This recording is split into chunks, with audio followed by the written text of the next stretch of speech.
بھائیو یہ جو سورۃ المومنون کی 11 آیات شروع کی آئیں، ان میں 3 آیات آیت نمبر 5، 6 اور 7 میں جو سیکس کا ڈسپلن ہے اسلام کا، اس کے اوپر ایمفسائز کیا گیا۔ اعوذ باللہ من الشیطان الرجیم۔ اہل ایمان کی نشانی یہ ہے کہ وہ اپنی شرم گاہوں کی حفاظت کرتے ہیں، اور پھر ساتھ ہی ارشاد فرمایا گیا سوائے اپنی بیویوں کے یا پھر ان کے ہاتھ کا مال جو کنیزیں ہیں، لونڈیاں ہیں، وہ پھر اس معاملے میں بے شک ان کے اوپر کوئی گرفت نہیں ہے۔ اور جو کوئی ان 2 راستوں کے علاوہ کوئی بھی راستہ اختیار کرے گا، کوئی بھی تیسرا راستہ، تو ایسے لوگ اللہ کی حدوں سے پھلانگ جانے والے ہیں، اللہ کی حدوں کو توڑنے والے ہیں۔ وَلِعَوْذُ بِاللَّهِ تَعَالَى۔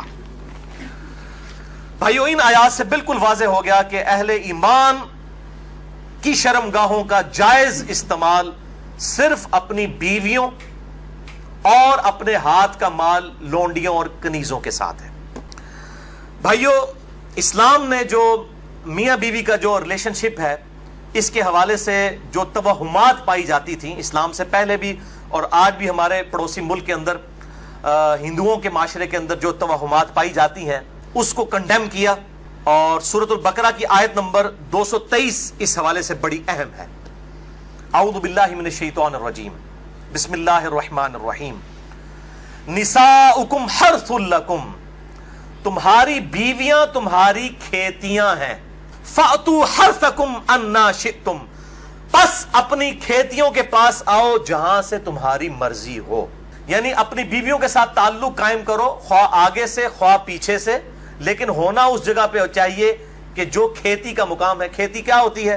جہاں پر آپ دانا بوئیں گے تو وہاں سے درخت نکلے گا، اور ظاہر ہے کہ وہ عورت کا مقام آگے کا مقام ہے، جس کو ہم عربی کے اندر قبل کہتے ہیں، چاہے آگے سے ہو چاہے پیچھے سے، لیکن صحبت کا مقام وہی ہوگا۔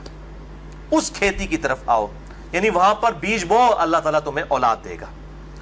اس کانٹیکسٹ میں ایک حدیث ہے اسی آیت کے، آپ سمجھ لیں تفصیل کے اندر، بخاری اور مسلم دونوں میں موجود ہے۔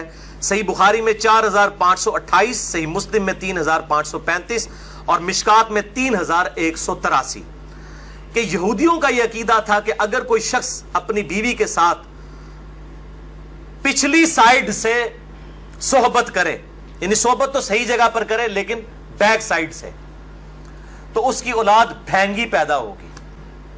تو اسلام نے اس کو کنڈیم کرتے ہوئے یہ آیت نازل فرمائی، اللہ تعالیٰ نے نساؤکم حرث لکم فأتوا حرثکم انا شئتم، تمہاری بیویاں تمہاری کھیتیاں ہیں، چاہے آگے سے آؤ چاہے پیچھے سے آؤ، لیکن مقام جو ہے وہی قبل ہوگا، دبر میں حرام ہے، اور وہی چیز ہے جسے ہم اینل سیکس بھی کہتے ہیں، یا لواطت کا لفظ بھی استعمال کیا جاتا ہے، لیکن اس کو بعض لوگ برا سمجھتے ہیں، یعنی قوم لوط کا فعل اینل سیکس، یہ بھائیوں حرام ہے۔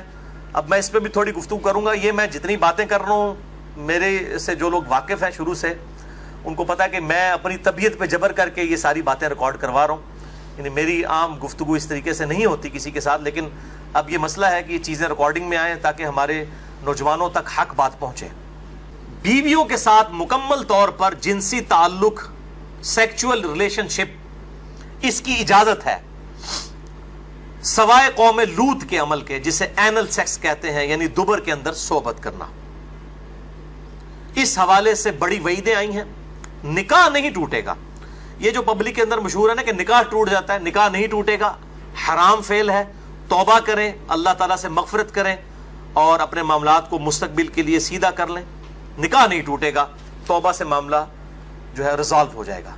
اور بیوی پر اس حوالے سے کوئی اطاعت واجب نہیں ہے۔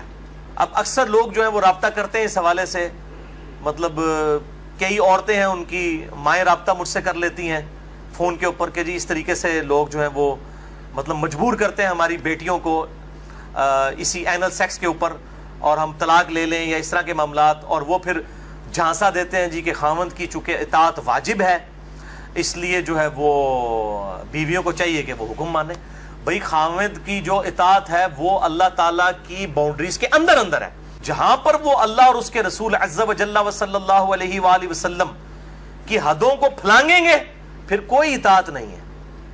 یعنی اگر کوئی خاوند اپنی بیوی کو کہتا ہے کہ بے پردہ پھرو، کوئی اطاعت نہیں ہے۔ کوئی بیوی اپنے خاوند کو کہتی ہے کہ داڑھی مڈا دے، کوئی اطاعت نہیں ہے۔ یا کوئی خامند کہتا ہے جی مجھے لمبے ناخن بڑے پسند ہیں تو میری بیوی لمبے ناخن رکھے. صحیح مسلم میں حدیث ہے کہ 40 دن تک کی آپ صلی اللہ علیہ وسلم نے حد مقرر فرمائی ہے, اس کے اندر ضرور ناخن کاٹ لینے. قربانی کے بعد یہ مونچھیں میری کافی بڑھ گئی ہیں تو مجھے بڑی فیل ہو رہی ہیں, اور مجھے نہیں سمجھ آتی اتنے لمبے لمبے ناخن رکھنا, پھر انہی ہاتھوں کے ساتھ استنجا بھی کرنا ہوتا ہے, اور پھر پاکیزگی کا کس طریقے سے اہتمام ہو سکتا ہے, پھر انہی ہاتھوں کے ساتھ روٹی بھی کھانی ہوتی ہے. بڑا مشکل کام ہے, لیکن یہ فتنہ عام ہوا ہوا ہے. اور اسی طریقے سے یہ خواہ مخواہ جو ہے یہ آئی بروز کا چکر ہے جی, خامن کو خوش کرنے کے لیے کر رہے ہیں. بھائی خامن کو خوش کرنے کے لیے آپ نے شریعت کی حدیں تو نہیں توڑنی. اب بھائیو 8 صحیح الاسناد احادیث مختصر سی ہیں اسی کانٹیکسٹ میں, جو قوم لوط کا عمل ہے, خواہ وہ مرد کے ساتھ ہو, خواہ وہ مرد کا اپنی بیوی کے ساتھ ہو, اینل سیکس جسے کہا جاتا ہے انگلش میں, اس کانٹیکسٹ میں یہ بڑی اہم ترین احادیث ہیں. اس میں ساتھ ساتھ کچھ مسائل بھی ہیں جو آج کے دور کے مسائل ہیں, میں ساتھ ساتھ بتاتا چلا جاؤں گا. پہلی حدیث جامعہ ترمذی میں انٹرنیشنل نمبر کے مطابق 2980, مشکات میں 3191 ہے کہ ابن عباس رضی اللہ تعالیٰ عنہ کہتے ہیں کہ اللہ نے اپنے نبی صلی اللہ علیہ وسلم پر یہ وحی نازل فرمائی, نساؤکم حرث لکم, وہی آیت انہوں نے تلاوت کی سورۃ البقرہ آیت نمبر 223, اور پھر فرمایا کہ اللہ تعالیٰ نے دبر میں یعنی پیٹھ میں اینل سیکس کرنے سے, قوم لوط کا عمل کرنے سے, بیویوں کے معاملات میں بھی منع فرمایا, اور حالت حیض میں بھی اپنی بیویوں سے ازدواجی تعلق قائم کرنے سے منع فرمایا. ازدواجی تعلق سے مراد انٹرکورس ہے حالت حیض میں. چوتھی حدیث جامعہ ترمذی میں 135, سنن ابن ماجہ میں 639, مشکات میں بھی موجود ہے 551 نمبر, کہ آپ صلی اللہ علیہ وسلم نے فرمایا 3 چیزیں فرمائی. نمبر 1, جس شخص نے حیض والی عورت سے انٹرکورس کیا, ازدواجی تعلق قائم کیا. نمبر 2, جس نے کسی عورت کے ساتھ قوم لوط والا عمل یعنی اینل سیکس کیا. اور نمبر 3, جس نے کسی کاہن کے پاس جا کے کوئی بات مستقبل کی پوچھنے کی کوشش کی. جن لوگوں نے یہ 3 کام کیے, آپ صلی اللہ علیہ وسلم نے فرمایا تو اس شخص نے محمد صلی اللہ علیہ وسلم پر نازل شدہ شریعت کا کفر کر دیا, انکار کر دیا, اگر وہ یہ 3 کام کرتا ہے. یہ کفر وہ والا نہیں ہے کفر کے اسلام سے نکل جائے گا, یہ کفر عربی والا ہے, یعنی انکار, گویا کہ اس نے شریعت کا پریکٹیکلی انکار کر دیا. بولے اعوذ باللہ تعالی. 5ویں حدیث سنن ابن ماجہ میں 1924, مشکات میں 3192, کہ آپ صلی اللہ علیہ وسلم نے فرمایا بے شک اللہ تعالیٰ حق کہنے میں شرم محسوس نہیں کرتا, تم عورتوں کی پیٹھ میں مباشرت مت کرو, ان کے ساتھ انٹرکورس اینل سیکس والا مت کرو. 6ٹھی حدیث سنن ابی داؤد میں 2162 اور مشکات میں 3193, کہ آپ صلی اللہ علیہ وسلم نے فرمایا جو شخص اپنی بیوی کے ساتھ قوم لوط والا عمل کرے اللہ کے ہاں وہ ملعون ہے, اللہ کی لعنت ہے اس پر, وہ اللہ کی رحمت سے دور ہے. 7ویں حدیث سنن ابن ماجہ میں 1923, مشکات میں 3194, کہ آپ صلی اللہ علیہ وسلم نے فرمایا جو شخص قوم لوط والا عمل کرے گا اپنی بیوی کے ساتھ, اللہ تعالیٰ قیامت والے دن اس کی طرف نظر رحمت بھی نہیں فرمائے گا. وَلِعَاذُ بِاللَّهِ تَعَالَى. اور 8ویں حدیث جامعہ ترمذی میں 1165, مشکات میں 3195, کہ اللہ تعالیٰ اس پر نظر رحمت نہیں فرمائے گا جو کسی مرد کے ساتھ یا کسی عورت کے ساتھ قوم لوط والا عمل کرے, اینل سیکس کرے. وَلِعَاذُ بِاللَّهِ تَعَالَى. یہ ایشو ریزالو ہوا. اب بھائیو آج کے جو ماڈرن دور کا ایک ایشو بہت سامنے آیا ہے, اس ماڈرن دور کا وہ ایشو ہے, وہ ہے اورل سیکس کا ایشو, جس کی مختلف شکلیں جو ہیں وہ معاشرے کے اندر رائج ہیں, کچھ صحیح ہیں کچھ غلط ہیں. اس میں بنیادی اصول آپ سمجھ لیجئے, اور وہ ہے سورۃ البقرہ کی آیت نمبر 187, اعوذ باللہ من الشیطان الرجیم, بسم اللہ الرحمن الرحیم. احل لکم لیلۃ الصیام الرفث الی نسائکم, حلال کر دیا ہے اللہ نے رمضان کی راتوں میں بھی تمہارا اپنی بیویوں کے ساتھ ازدواجی تعلق قائم کرنا. ہن لباس لکم, تمہاری بیویاں تمہارا لباس ہیں, وانتم لباس لہن, اور تم اپنی بیویوں کا لباس. اب یہ لباس میں نے جو پہنا ہوا ہے, اس لباس اور میرے جسم کا کوئی پردہ نہیں ہے. میاں بیوی کا آپس میں کوئی پردہ نہیں ہے, کیونکہ ایک دوسرے کا لباس ہے, ایک دوسرے کی عفت اور عصمت کی حفاظت کا ذریعہ بھی ہے, ایک وہ معنی بھی ہے, اور دوسرا اس حوالے سے پریکٹیکلی بھی وہ لباس ہے کہ میاں بیوی کا آپس میں کسی بھی چیز کا کوئی پردہ نہیں ہے. کسی حدیث کے اندر کوئی اس طرح کی چیز رپورٹ نہیں ہوئی. اس حوالے سے ایک مردود اور منقطع روایت پیش کی جاتی ہے, اور اس تابعی کا سما جو ہے وہ سیدہ عائشہ رضی اللہ تعالیٰ عنہا سے ثابت ہی نہیں ہے. سنن ابن ماجہ میں حدیث ہے 1922, مشکات میں 3123 ہے, لیکن مردود روایت ہے, منقطع ہے, کہ اما عائشہ رضی اللہ تعالیٰ عنہا کا بیان ہے کہ میں نے نبی صلی اللہ علیہ وسلم کی شرمگاہ کبھی نہیں دیکھی. لیکن یہ روایت ہی ضعیف ہے, جس کی بنیاد کے اوپر لوگوں نے اورل سیکس کے حوالے سے عجیب و غریب فتوے دیے اور کہا کہ جی میاں بیوی ایک دوسرے کی شرمگاہ کو نہیں دیکھ سکتے, یعنی وہ کہتے ہیں دیکھ ہی نہیں سکتے, اگلی بات تو آپ چھوڑ ہی دیں. تو یہ حدیث ہی بالکل جو ہے وہ منقطع ہے اور مردود روایت ہے, جس کی بنیاد پہ یہ پورے کا پورا ایک اسکول آف تھاٹ کھڑا کیا ہوا ہے. بھائیو, اسلام میں ایز سچ اورل سیکس کی کوئی ممانعت نہیں آئی, سوائے وہ قوم لوط والا جو اینل سیکس ہے اس کو ضرور ایڈریس کیا گیا. اس حوالے سے جتنی بھی باتیں کی جاتی ہیں وہ علماء کے فتوے ہیں, اور ظاہر ہے کہ جب فتویٰ ہوگا تو وہ ایکسپرٹ اوپینین ہے, وہ اجتہادی ایشو ہے, اس میں کوئی شخص بھی دلائل کے ساتھ کسی کے ساتھ اختلاف کر سکتا ہے, اور اس کو آپ کتاب و سنت کی نص کی طرح بالکل فائنل اتھارٹی نہیں مان سکتے. اس کے لیے دلائل دینے کی ضرورت ہوگی, زبانی کلامی نہیں کہ میرا دل نہیں مانتا, یہ چیزیں اس طریقے سے نہیں. بہرحال اورل سیکس کے حوالے سے میڈیکل ایشو ضرور ریزالو کرنا چاہیے, کیونکہ اس قرآن حکیم نے ہمیں دو ہی علوم بتائے ہیں, ایک ریویلڈ نالج جو وحی کا علم ہے, اور دوسرا acquired knowledge, the knowledge obtained through observations and experiments, science کا علم. ان دو میں سے اگر ایک علم بھی یہ چیز ویریفائی کر دے کہ اس طرح کا ایکٹ جو ہے صحت کے لیے نقصان دہ ہے, تو پھر اس کی اسلام میں اجازت نہیں ہوگی. مثال کے طور پر یہ جو یورینیم ہے, اگر آپ اس کو نیکڈ ہاتھ لگائیں گے تو سکن کینسر اس کی وجہ سے ہو سکتا ہے. یہ قرآن و حدیث میں نہیں موجود, لیکن سائنٹیفکلی پروف ہے. تو یہ اس کو پھر اس طریقے سے پریکٹس کیا جائے گا اور بچا جائے گا. اس حوالے سے میں نے گفتگو بھی کر دی ہے, مسئلہ نمبر 39, علم وحی اور علم سائنس کی اہمیت اور ان کا دائرہ کار, اہل سنت پاک.com پہ. بہرحال میں نے اشارتاً اب گفتگو کر دی ہے, عقل مند کے لیے اشارہ کافی ہے, اس میں مزید ڈیٹیل میں جانے کی ضرورت نہیں ہے. البتہ آخر میں سیکس کے اعتبار سے دو بڑے کریٹیکل ایشوز ہیں, ان کو ایڈریس کر دوں. بڑے دو اہم مسائل ہیں سیکس ڈسپلن کے پوائنٹ آف ویو سے. پہلا مسئلہ ہے وہ ہے بڑی عمر کی رضاعت کا مسئلہ.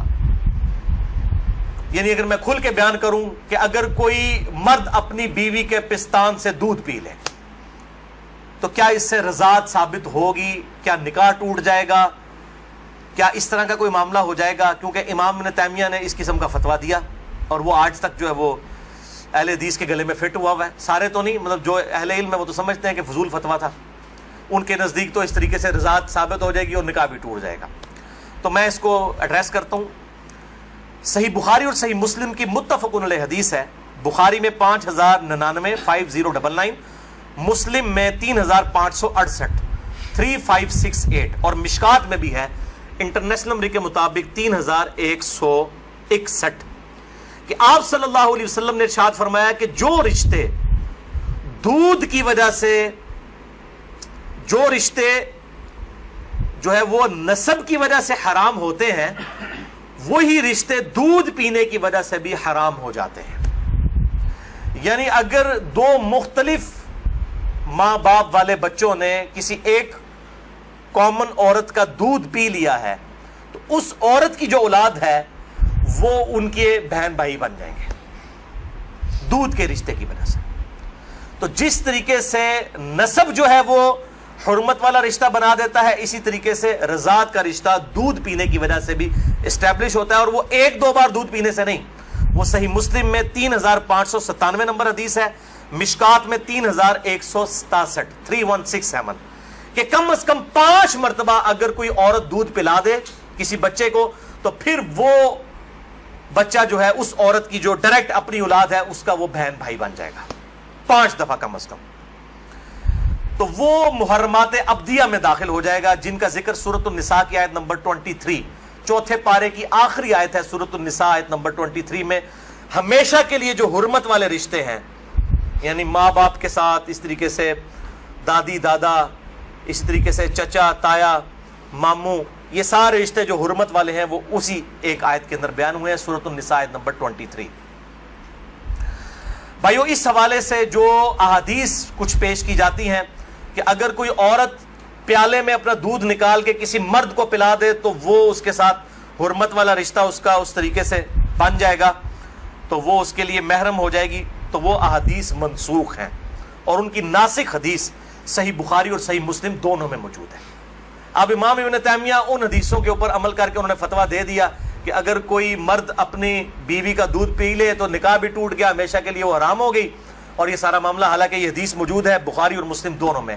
صحیح بخاری میں انٹرنیشنل نمبر کے مطابق 5102، صحیح مسلم میں 3606 اور مشکات میں 3168 3168 کہ نبی صلی اللہ علیہ وسلم نے ارشاد فرمایا الرضاعۃ من المجاعہ، کہ جو رضاعت کا رشتہ ہے یہ بھوک کی عمر تک ہے۔ جب بچہ بھوک کی عمر میں دودھ مانگتا ہے، یعنی زبان سے نہیں وہ مانگ سکتا، بھوک کی عمر تک رضاعت کا رشتہ رہتا ہے، اور وہ قرآن حکیم میں 2 سال بتائی گئی ہے دودھ چھڑانے کی عمر۔ تو آپ صلی اللہ علیہ وسلم نے کلیئر کٹ فرما دیا کہ جو دودھ چھڑانے کی عمر ہے اس دوران اگر کوئی بچہ دودھ پی لے، اور وہ بھی صحیح مسلم کی حدیث کے تحت 5 مرتبہ، تو تب رضاعت کا رشتہ، دودھ کا رشتہ اسٹیبلش ہوگا، ورنہ نہیں ہوگا۔ تو اب جو بڑا مرد ہے وہ تو 2 سال کا تو نہیں ہے، تو اس میں ظاہر ہے کہ بالکل امپلائڈ ہے کہ اگر کوئی اس طرح کا معاملہ کر لیتا ہے تو نہ رضاعت قائم ہوگی اور نہ میاں بیوی کا آپس میں کوئی نکاح ٹوٹنے والا معاملہ ہوگا۔ اہم مسئلہ وہ ہے میرے بھائیوں عزل کا ایشو، یا ماڈرن لینگویج میں کنڈوم کا استعمال۔ عزل عربی میں کہتے ہیں الگ ہو جانے کو، یعنی جب میاں بیوی ازدواجی تعلق قائم کریں، ڈسچارج کے وقت وہ الگ ہو جائیں، اس کو کہتے ہیں عزل، اور اسی کی ماڈرن فارم جو ہے وہ کنڈوم ہے۔ فیملی پلاننگ کے پوائنٹ آف ویو سے بھی استعمال کرتے ہیں۔ اس میں کوئی شک نہیں ہے کہ مفلسی کے ڈر سے فیملی پلاننگ کرنا اسلام میں قرآن حکیم کی آیات کی روشنی میں اس کی کوئی گنجائش موجود نہیں ہے، قطعاً حرام ہے۔ لیکن اگر عورت کی صحت کا ایشو ہو یا اولاد کی تربیت کے پوائنٹ آف ویو سے کسی کے لیے کوئی ریسٹرکشن ہو، وہ معاملہ الگ ہے، اس کے اوپر وہ والا فتویٰ نہیں لگے گا، اور اس کے ثبوت میں 3 حدیثیں پیش کروں گا، تینوں صحیح بخاری اور صحیح مسلم سے۔ لیکن اس میں یاد رکھیں کہ جو لوگ اس حوالے سے مرد اپنی نس بندی کروا لیتے ہیں، یعنی سیکچولی ڈسیبل ہو جاتے ہیں ہمیشہ کے لیے، جان بوجھ کے میڈیکلی کروا لیتے ہیں، یا عورتیں اپنی یوٹرس نکلوا دیتی ہیں، اگر کوئی بیماری یا کینسر والا ایشو نہ ہو وہ الگ بات ہے، کہ جی تاکہ جی ہمیشہ کے لیے معاملہ اسٹیبلش ہو جائے، یہ قطعاً حرام ہے اور بدعت کبریٰ ہے۔ یہ اللہ کی شریعت کو بدلنا ہے، اللہ کی تخلیق کو بدلنا ہے۔ سورۃ النساء نمبر 119 کے تحت یہ قطعاً حرام اور شیطانی فعل ہے۔ کوئی مرد جو ہے اپنے آپ کو خصی کروا لے، یا کوئی عورت اپنی یوٹرس اور ہم جو ہے وہ حمل کا جو ذریعہ ہے اس کا رحم اس کو نکلوا دے۔ البتہ عزل جو ہے اس کی اجازت ہے۔ اس کانٹیکسٹ میں 3 حدیثیں ہیں، تینوں بخاری اور مسلم سے۔ پہلی حدیث صحیح بخاری میں 5208، مسلم میں 3561 اور مشکات میں 3184 ہے، کہ جابر بن عبداللہ کہتے ہیں رضی اللہ تعالیٰ عنہ کہ قرآن حکیم نازل ہو رہا تھا اور ہم اپنی بیویوں کے ساتھ عزل کیا کرتے تھے، اللہ تعالیٰ نے قرآن حکیم میں اسے منع نہیں فرمایا، اور جب نبی صلی اللہ علیہ وسلم کو ہمارے بارے میں خبر پہنچی کہ ہم عزل کرتے ہیں، یعنی بیویوں کے ساتھ جب صحبت کرتے ہیں تو ڈسچارج کے وقت الگ ہو جاتے ہیں تاکہ اولاد نہ ہو، تو نبی صلی اللہ علیہ وسلم نے بھی ہمیں منع نہیں فرمایا۔ نبی پہ تو واجب ہوتا ہے منع کرنا۔ اور یہ جابر بن عبداللہ وہ ہیں جو 74 ہجری میں فوت ہوئے ہیں، آپ صلی اللہ علیہ وسلم کے بعد بھی 62 ایئرز تک، 62 سال تک زندہ رہے ہیں، اور بخاری اور مسلم کی کئی احادیث کے راوی ہیں، اور 7 سب سے زیادہ 7 احادیث روایت کرنے والے صحابہ میں سے یہ ایک ہے، جابر بن عبداللہ انصاری رضی اللہ تعالی عنہ وعلیہ السلام۔ تو وہ کلیئر کٹ کہہ رہے ہیں نہ قرآن میں اس کی حرمت آئی، نہ نبی صلی اللہ علیہ وسلم نے ہمیں عزل کرنے سے منع کیا۔ دوسری حدیث بھی بخاری اور مسلم کی متفق علیہ حدیث ہے، بخاری میں 4138، مسلم میں 3544، مشکات میں بھی موجود ہے 3186۔ کہ صحابہ کہتے ہیں کہ ہم اپنی لونڈیوں کے ساتھ صحبت کیا کرتے تھے اور پھر ہم عزل کر لیا کرتے تھے. تو ہم نے نبی صلی اللہ علیہ وسلم سے عرض کیا کہ ہم اس طریقے سے عزل کرتے ہیں, الگ ہو جاتے ہیں, ہم نہیں چاہتے کہ ہماری لونڈیوں سے اولاد ہو. تو آپ صلی اللہ علیہ وسلم نے فرمایا کہ کیا حرج ہے کہ اگر تم اپنی بیویوں کے ساتھ عزل نہ کرو, کیونکہ جس جان نے دنیا میں آنا ہے قیامت تک کے لیے وہ تو آ کر رہے گی. لیکن آپ نے منع نہیں فرمایا, آپ نے فرمایا جتنے مرضی ہیلے بازی کر لو, جتنے معاملات مرضی کر لو, جس جان نے دنیا میں آنا ہے اس نے آنا ہے. اور وہی اگلی حدیث ہے تیسری صحیح مسلم میں 3556, مشکات میں 3885. ایک صحابی نے عرض کیا کہ ہمیں یہ چیز ناپسند ہے کہ ہماری لونڈیوں سے اولاد ہو. تو آپ صلی اللہ علیہ وسلم نے فرمایا کہ پھر تم اپنی لونڈیوں کے ساتھ عزل کر لیا کرو. اس حدیث میں ہے کہ آپ نے خود کہہ دیا کہ کر لیا کرو اگر تم چاہو.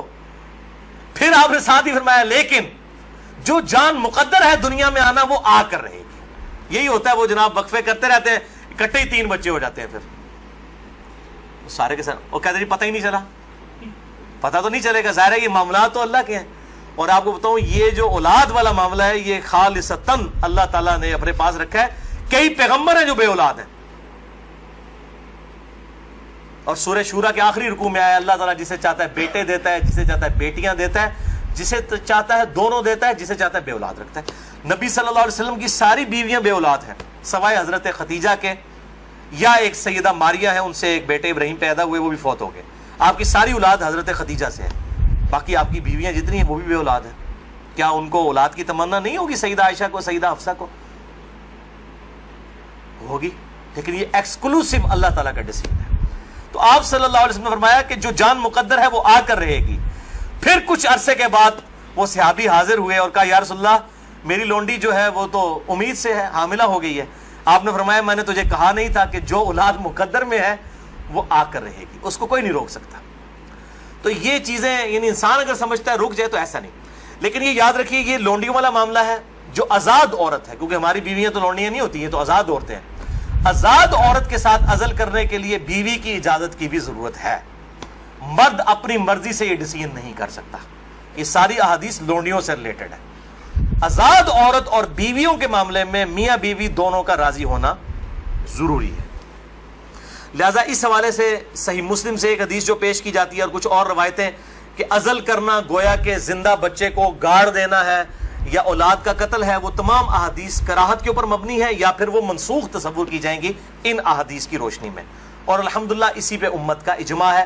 عزل کے جواز کے سب لوگ قائل ہیں, جس کی ماڈرن فارم جو ہے وہ کنڈوم کا استعمال ہے.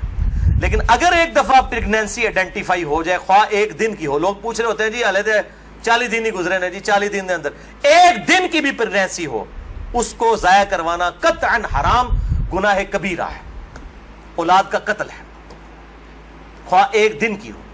کوئی اس میں نہیں ہے جی چوتھے مہینے روح ڈالی جاتی ہے. بھائی چوتھے مہینے روح ڈالی جاتی ہے تو اس سے پہلے کیا ہوتا ہے, بچہ بڑا تو ہو رہا ہوتا ہے. وہ روح کے ساتھ زندگی کا ایشو اور ہے, روح کے بغیر بھی ایک زندگی ہے, وہ ایشو اور ہے.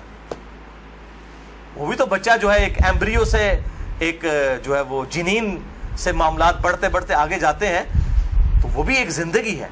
روح کے ساتھ ایک اور زندگی ہے, روح کے بغیر بھی زندگی اس کے اندر موجود ہے. اسی لیے اگر مردہ بچہ بھی پیدا ہو تو راجح قول جامعہ ترمذی اور ابو داؤد کی حدیث کے تحت یہی ہے کہ اس کا جنازہ بھی پڑھایا جائے گا. اور لوگ کہتے ہیں جی زندہ پیدا ہوگا تو پھر پڑھایا جائے گا. مردہ بھی پیدا ہو ماں کے پیٹ میں تو وہ زندہ ہی تھا نا, ایگزسٹ تو کرتا تھا نا. تو افضل قول یہی ہے کہ اس کا جنازہ پڑھا جائے گا. تو یہ میرے بھائیوں کچھ اس حوالے سے چیزیں تھیں جو میں نے بیان کر دیں. البتہ اگر کسی عورت کی زندگی موت کی کشمکش بن جائے, اس صورت میں اگر وہ پریگنینسی کا بھی ضائع کروا دیتی ہے پھر اس پہ شرع گرفت نہیں. لیکن زندگی موت کی کشمکش اس سے کم پہ نہیں, صحت کا معاملہ نہیں, بیوی کمزور ہے یہ معاملہ نہیں, واقعی زندگی موت کی کشمکش بن جائے تو پھر وہ اسی طریقے سے جو سورۃ النحل کے اندر آیا کہ اس وقت تو اگر کوئی کلمہ کفر بھی کہہ دے اور دل میں ایمان ہو تو اللہ تعالیٰ گرفت نہیں فرمائے گا. اور اس حوالے سے ہمارے پڑوسی ملک انڈیا کے اندر آج سے کئی سال پہلے, تقریباً 15 سال پہلے کی رپورٹ ہے کہ روزانہ 3000 بچیاں ماں کے پیٹ کے اندر ہی پریگنینسی ان کی ضائع کر دی جاتی ہے. جب یہ پتہ چلتا ہے کہ یہ بچیاں ہیں. یعنی قرآن اگر کہتا ہے نا بچیوں کو دفن کرنا یہ گناہ کبیرہ ہے، تو یہ گناہ آج تک چل رہا ہے. بیسک ہیومن انسٹنکٹ تو بدلی نہیں ہے نا. 3000. اسی وجہ سے انڈیا میں مردوں کی تعداد عورتوں سے زیادہ ہے. ویسے اب حیران کن بات آپ کو بتاؤں، اس سال پاکستان کی رپورٹ بھی آئی ہے. پہلے پاکستان میں 52% عورتیں تھیں اور 48% مرد تھے، لیکن اب مردوں کی پرسنٹیج عورتوں سے پاکستان میں بھی بڑھ گئی ہے، اور اس کی مین ریزن ہی یہی ہے. یہ بہت بڑا گناہ ہے اور اللہ تعالیٰ پالنے والا ہے. 1901 کے اندر، یعنی جب 20ویں صدی کا آغاز ہوا، 1 ارب آبادی تھی. پھر اللہ تعالیٰ نے سائنس کی ترقی کرائی، انسان نے بیماریوں کا کنٹرول اس فزیکل فینومینا آف نیچر سے سیکھ لیا. اور اس وقت 1901 میں کہا جاتا تھا کہ 2001 کے اندر اگر دنیا کی آبادی ڈبل ہو گئی نا تو روٹی نہیں کوئی کسی کو ملے گی. اس وقت 1 ارب تھی 100 سال پہلے، یا آج سے 116 سال پہلے. تو 100 سال کے بعد 2 ارب آبادی نہیں ہوئی ہے، 3 ارب بھی نہیں ہوئی، 4 ارب بھی نہیں ہوئی، 5 ارب بھی نہیں، 6 ارب بھی نہیں، 7 ارب آبادی ہو چکی ہے. لیکن زمین نے اپنے خزانے اگل دیے. آپ جدھر جائیں، میں قسم سے منڈی سے گزرتا ہوں، اتنا فروٹ ہے ختم نہیں ہوتا. اس وقت موچی جوتیاں بناتے تھے، آج چائنا نے مشینوں کے اوپر اتنی جوتیاں بنا دی ہیں کہ دنیا میں 6 ارب انسان، اگر ہر انسان 10-10 جوڑے بھی خرید لینا وہ ختم نہیں ہوتے. تو سائنس نے ترقی کی ہے. جس زمین سے 40 من گندم نکلتی تھی، آج 400 من نکل رہی ہے، 10 گنا زیادہ. امریکہ لاکھوں ٹن گندم ہر سال پیسیفک اوشن میں، بحر الکاہل میں ضائع کر دیتا ہے. ایکسیسو پیدا ہوتی ہے انٹرنیشنل مارکیٹ میں گندم کی پرائز کو کنٹرول کرنے کے لیے. لاکھوں ٹن گندم ضائع کی جاتی ہے، ایکسیسو پیدا ہو رہی ہے. تو اللہ تعالیٰ نے ترقی بھی کروا دی اس اعتبار سے. آپ ٹینشن نہ لیں. آج تو کیسے 1960 سے پہلے تو ایز سچ اس بڑے پیمانے کے اوپر تیل کی نعمت تو نہیں تھی دنیا کے اندر. ان عرب ملکوں میں 1960 کے بعد تیل نکلا ہے. ویسے تو تیل کا پہلا کنواں 1748 میں امریکن جو اسٹیٹ ہے پنسلوینیا، اس میں دریافت ہوا تھا. لیکن مین تیل جو نکلا ہے وہ اسی 20ویں صدی میں، کسی نے سوچا بھی نہیں تھا. اور اب تو اس سے بھی بڑی انرجی کا سورس ہے وہ سولر انرجی ہے. اب چائنا نے کام کرنا شروع کر دیا. آپ دیکھیں گے 10-15 سالوں کے اندر جو ہے وہ ہر بندے نے اپنا جو ہے نا بجلی کا سسٹم اپنے گھر کے اوپر لگایا ہوا ہوگا. اور یہ سورج والا جو جب تک سورج ہے اس وقت تک زندگی ہے. یہ تو نہ ختم ہونے والا جو ہے وہ سورس ہے، رینیویبل جسے ہم کہتے ہیں اپنی سائنس کی لینگویج کے اندر. باقی یہ جو ہے نان رینیویبل ریسورسز ہیں. تیل ختم ہو جائے گا تو ختم ہو گیا، لیکن یہ سولر انرجی جب تک سورج ہے زمین پہ زندگی ہے. زمین پہ زندگی ہے تو سولر انرجی سے آپ فائدہ اٹھا سکتے ہیں. بار اللہ تعالیٰ سے دعا ہے جو حق بات میں نے کہی اللہ تعالیٰ ہمارے دلوں میں راسخ فرمائے. اگر جذبات میں میرے منہ سے کوئی غلط بات نکل گئی آج تو اللہ تعالیٰ ہمارے دلوں سے معاف کر دے. ہمیں کتاب و سنت کی تعلیمات پر عمل کر کے دوسرے بھائیوں تک پہنچانے کی توفیق عطا فرمائے. سبحانک اللہم و بحمدک اشہد ان لا الہ الا انت استغفرک و اتوب الیک وما علینا الا البلاغ المبین. جزاک اللہ خیرا.